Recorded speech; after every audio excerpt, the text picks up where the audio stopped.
Shark. You're probably bored with the regular shapes that are in Tinkercad, the stars and boxes and cylinders and spheres, and all those are probably used up. They're boring. How about if you could make your own shapes that you could bring into Tinkercad anytime you want? I'm going to show you how. So, might as well create a new design and get one prepped and ready. But we're going to use a new program. I'm going to open a program called Inkscape. Inkscape is a drawing program, but it's not like the drawing that you would normally expect. Instead of making marks on like digital paper or using a Sharpie on paper, let's just say, that leaves, you're putting the marker down and you're dragging it across the surface and you're making a mark. That's not how this drawing program works. This program works more like laying down rope or string on a table. So you're positioning the string, and when you're done with it, if you're not happy, you can push the string and move it around. So Tinkercad will accept drawings done with this special kind of program. So we have a document here, and the first thing I'm going to do is I went on the internet and I found a reference photo of a shark, and I saved it to my computer, and I'm sure you can figure that out. But now I'm going to go to the File menu, and I'm going to Import, and go to that folder where I have that image saved, and open it. It'll ask me if I want to link or embed. This isn't important, just say OK. There we are. Now, like in Tinkercad, I can pan by pressing down on the middle mouse key, the middle mouse button. By holding down the Command key on a Macintosh, I can roll the middle mouse wheel to zoom in and out. I'm just going to click on that middle magnifying glass icon, zooms me to that object. I'm going to right click on the object and go to Object Properties, and down at the bottom of Object Properties I'm going to check on Lock.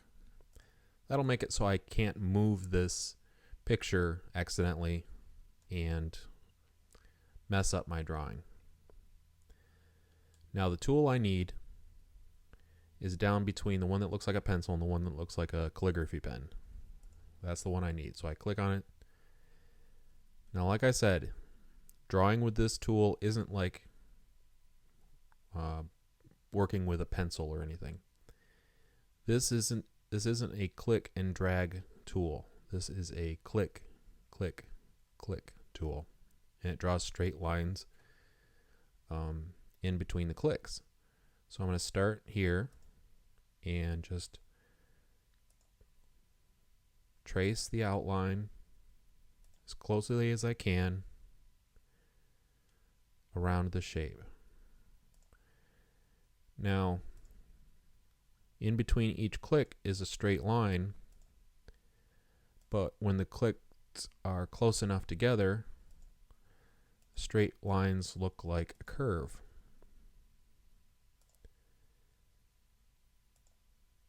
It's a little known fact that in 3D modeling, there are no such things as true curves. When it's time to get a print made of a 3D model, all of the things that look like curves are turned into a bunch of straight lines.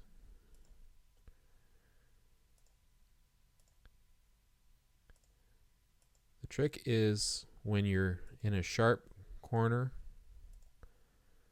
to make a lot of clicks close together, and when it's more straight, you can move further before making another click. You'll also be able to edit this later. Before we're all done, you're going to be able to go back and make some small adjustments in case you miss.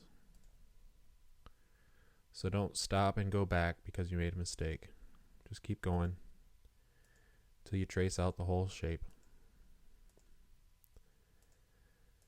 Now with this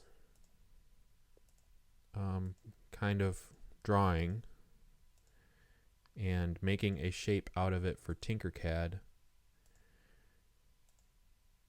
there are a couple things to think of. First, you can't have any overlapping lines. So you can't double back on yourself. You have to be careful that none of your lines overlap. And it has to be a closed shape. So when you get back to the front here, back to where you started, you see as you move your mouse close to the first click that you made, there's that box that turns red, and that lets you know that you're back to the beginning. Click on that and that will close the shape. Now I can go and underneath the regular black arrow, second tool down, it says Edit Paths by Node when you hover over it. When you click on that, you're going to see all of the places where you clicked. And if you need to zoom in now, by holding down the Command key and rolling the mouse wheel, you can pick up and move by clicking and dragging each one of those points.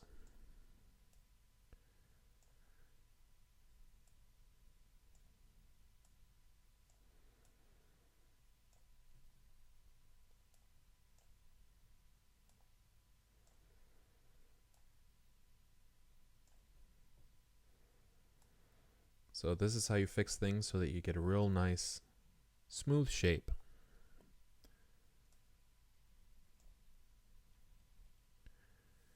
So it doesn't have a lot of bumps.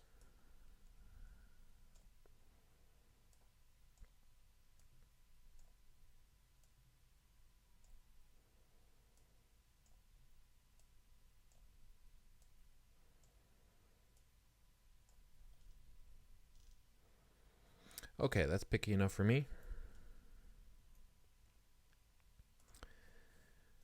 Now, when we save this, we can only have that one drawing, that one outline. Nothing else can be in the file. So we have to get rid of this picture. You do that by going to Object, Unlock All. Then you can select the picture, press the Delete key, and all you have left is that shape. There we have a shark shape. Then I'm going to go to the File menu and save it.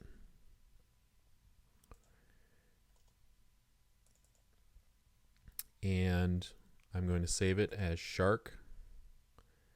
It gives it a SVG extension. It is an SVG file. SVG stands for Scalable Vector Graphics. And that's kind of like a special file format that Tinkercad needs in order to make a shape. So we'll go back to Tinkercad and go to Import, and I'm going to choose File, go into that folder where I saved that drawing, and the scale, back in Inkscape, if you look, this rectangle is supposed to be the size of a piece of paper, which is really big to begin with, and then I have the shark shape, which is like twice, 3 times as wide as the piece of paper.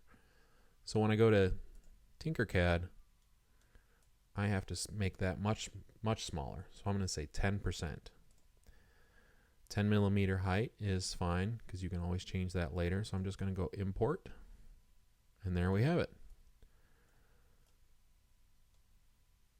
Very own custom shape.